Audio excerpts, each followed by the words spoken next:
சுதா சிஸ்டருக்கு என்ன நினைக்கிறேன் இன்றைக்கி என்ன பார்க்கலாங்களா? வாங்க பார்க்கலாம். இன்றைக்கி திருநெல்வேலி சொதி குழம்பு பண்ண போகிறோம். அதுக்கு என்னென்ன காய் சேர்க்கலான்னு பார்க்கலாம். கேரட்டு, பீன்ஸு, கத்திரிக்காய் கட் பண்ணி வச்சுருக்கேன். வாங்க எப்படி செய்யணும் பார்க்கலாம். ஒரு கடாயில் கொஞ்சம் தேங்காய் எண்ணெய் சேர்த்துக்கலாம்.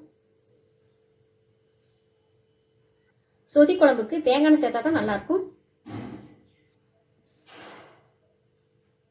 கடுகு உளுந்து சேர்த்துக்கலாம். ஜீரகம் கொஞ்சம் சேர்த்துக்கலாம். ஜீரகம் சேர்த்தா நல்லா மணமாக இருக்கும். கொஞ்சம் கருவேப்பிலை, சின்ன வெங்காயம் கொஞ்சம்.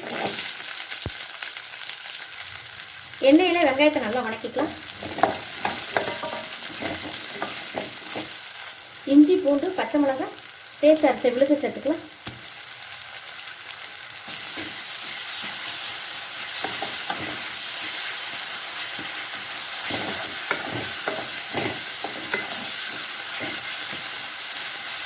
அதோட பச்சை வாசம் போகிற நல்லா வணக்கிக்கலாங்க. கட் பண்ணி வச்சிருக்க காய் சேர்த்துக்கலாம்.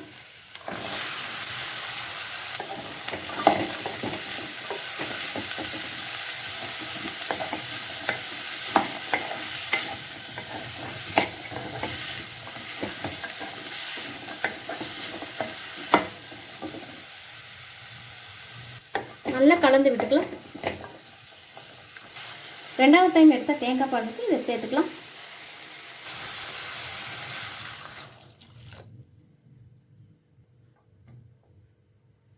தண்ணியிலே நல்லா வேகட்டுங்க.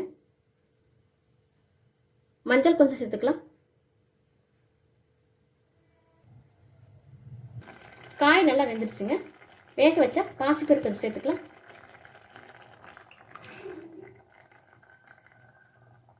நல்லா கலந்து விட்டுக்கலாம்.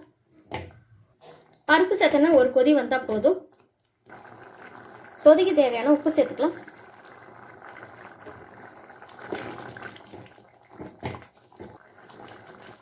சொதி குழம்பு ரெடி ஆயிடுச்சுங்க. கெட்டியான தேங்காய் பால் சேர்த்துக்கலாம்.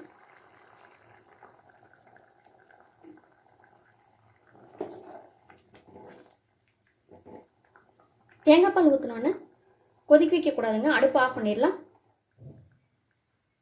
மேலே அரை லெமன் புழிஞ்சு விட்டுக்கலாம்.